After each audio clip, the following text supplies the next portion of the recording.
Today, we're continuing with my Happy Intentional Holiday series. This series is all about the intentional steps we can take to have our holidays be a little happier. We're taking a look at how we can shift away from holiday stress and overwhelm and move towards holiday calm and enjoyment. Today, we're getting into the third part of this 6-part series. We're looking at the have-tos. Want to know more? Stick around.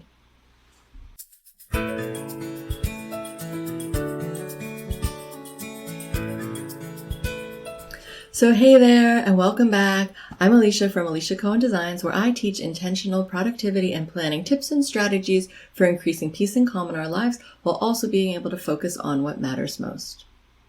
If you're new to my channel, would you please do me a big favor and hit that subscribe button? It means a lot to me and it helps support my channel, and it's also just really nice to know that I have supporters out there who are interested in what I have to share. So please tap that subscribe button, and now let's dive into today's topic. So for part 3, we are going to focus on the have-tos. So what are the have-tos? So in our lives, it can be so tempting to say, oh, I have to do this, and I have to do that, and I have to do this, and I have to do that. Like we might say, oh, I have to vacuum the floors, and I have to run errands. Or for the holidays, I have to bake cookies, and I have to send Christmas cards, and I have to participate in the white elephant gift exchange and whatnot.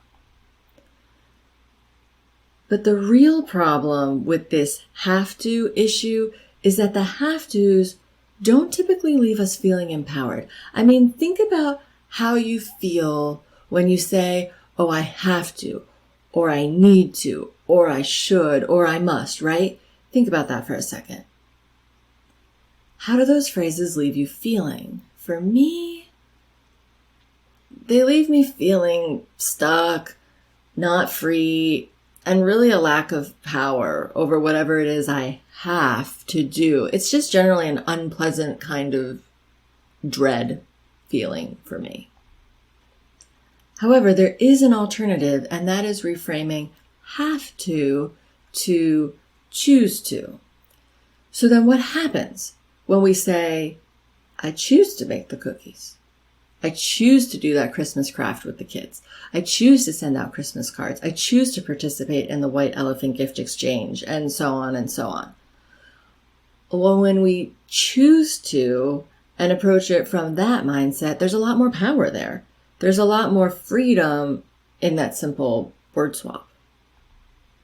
Now you might say, well, it's just semantics, Alicia, like, come on. And yes, it is just semantics, but to me, it's also not just semantics. The semantics really matter. The words that we choose to use to relate to our lives, relate to our situations, our experiences, whatever we have going on, the words matter.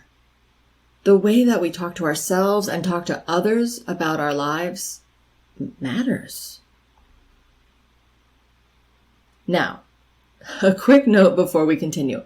There is no word police here, okay? If you say have to, there's no shame. You haven't done anything wrong. Nothing bad is going to happen. I'm just suggesting an idea to consider to support you moving in what I think is a more positive direction. But don't get hung up on doing this word swap thing right. It's the intention behind it that matters. And as always, if what I'm suggesting doesn't serve you, then please just leave it in the dust. Now, I'm about to give you an example here, but before we get to that, if you haven't already, would you please hit that subscribe button? As I like to say, you subscribing is kind of like the gasoline for my channel. It keeps things running around here, so help keep this puppy running and subscribe. Okay, let's get to that example. So here's the example. So let's say I'm talking to a friend and I say, oh, tomorrow I have to go to the store to pick up gifts for my kids' teachers. And then I have to drop off that toy that we got to donate to the toy drive. And then I have to go home and bake 12 dozen cookies for my neighbors. I mean, my friend in this conversation is probably like, whoa, that's a lot of stuff. Or, whoa, slow down, Alicia. Or, whoa, that sounds like a chore.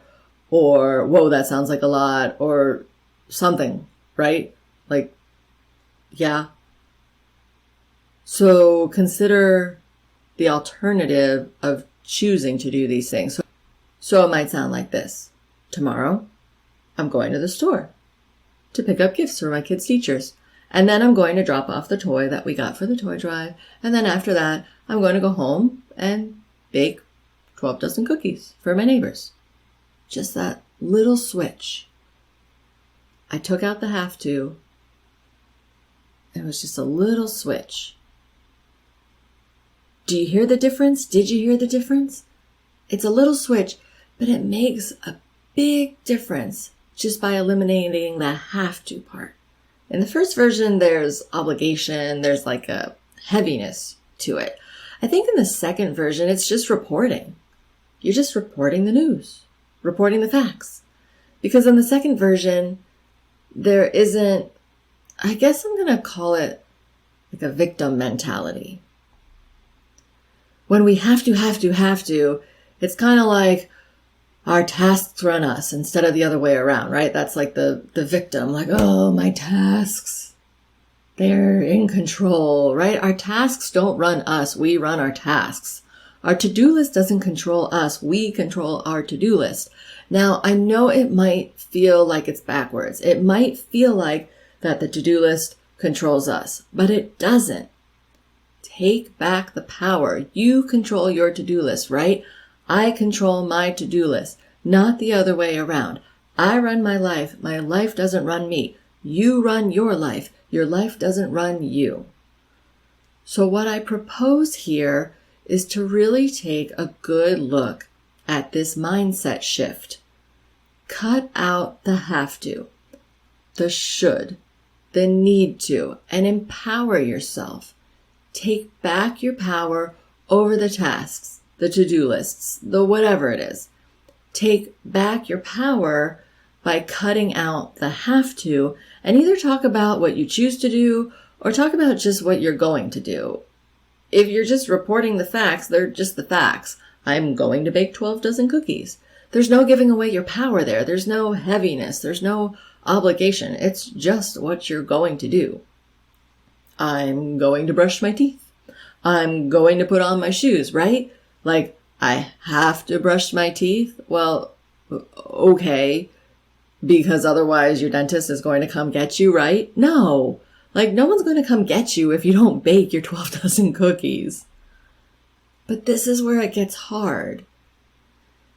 Because then this is where we need to take responsibility for our choices and the things we get ourselves into. Don't hide behind the have-tos. Don't use have to as a way to get out of responsibility for your choices. Own it. And if you can't own it, then let me know in the comments below. If you can't own it, let me know what's hard. Let me know what's too hard about it to own it. Why can't you own baking 12 dozen cookies? Who's forcing you to do that? No one. Or I hope not. I hope no one's forcing you to bake 12 dozen cookies for the holidays. The trick here, though, is that you may really feel like you have to do whatever the thing is. But I assure you, you don't. Even if it feels like you do, you don't. You may feel like you have to send Christmas cards or create a picture-perfect Christmas or whatever the case is for you, but you don't unless you want to, or really unless you choose to. The tasks we take on or don't take on are always, can I say always? I think so. I'm going to say always, are always a choice. Here's an example for how something may really truly feel like a have to, but it's still really a choice. I like to use the example of changing my baby's diaper. I could say that I have to change my baby's diaper, and you might argue that yes, I do, but I don't, right? I mean, I really don't. I could choose to not change my baby's diaper, but I choose to change it because why? Because I want my baby to have healthy skin. because I don't want my baby to get a diaper rash, because I don't want my baby to be stinky, because I want my baby to be comfortable, because I want to take good care of my baby. Now, am I really going to choose to not change my baby's diaper? Well, no, of course not. So you may say, aha, I caught you, Alicia, you have to. But no, it's still a choice. It's just that in this case, my desire to take good care of my baby is just that strong. So it may masquerade as a have to, and we may fool ourselves for a minute that it's a have to, but it's still a choice for the reasons that I just said a moment ago. So let's just wrap our heads around and really own that even the stuff that we don't want to do or don't like to do in our lives are still choices that we make. Even the stuff that we somehow got ourselves roped into and feel stuck in were still choices, and really are still choices, because you can always make a new choice to remedy a past choice that you're no longer okay with. And this applies all the time, of course. And specifically for today, we're talking about the holidays. So whatever feels like a chore to you when it comes to the holidays, take a new look at it for how it's a choice.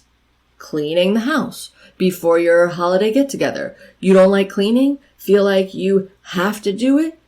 But you don't. You could have the holiday get-together in a dirty house. It just so happens that you care more about having guests over in a clean house than you do about skipping cleaning. And so you choose to clean the house. You see how all this works?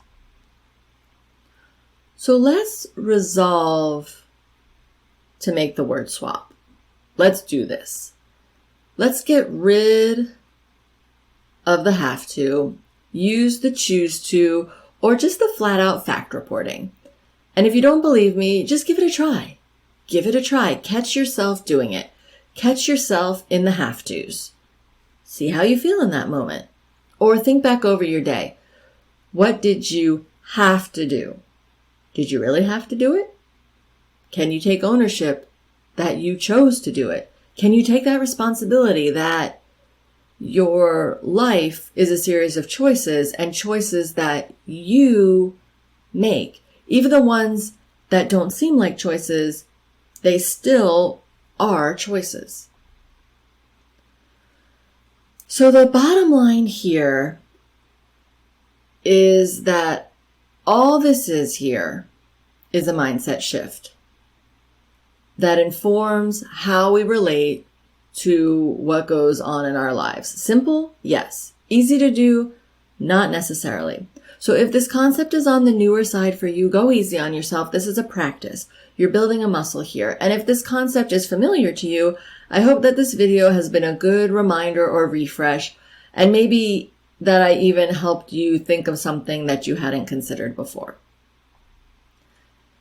Now, before we go, I want to make sure that you grab my freebie. If you check out the description below, there's a link for my Happy Intentional Holidays little mini workbook that I made. It's free. Go down there, click the link, sign up, and it'll get sent to your email. It's just a few pages. Like I said, it's a mini little workbook, and it'll take you through just a few questions and exercises to really help bring the intentionality to your holiday season, to pursue that happiness for your holiday season. So if you want to dive in a little bit deeper and you want to really go after this happy intentional holidays thing, please again, check the description below, click that link, and you'll be on your way to downloading my mini workbook.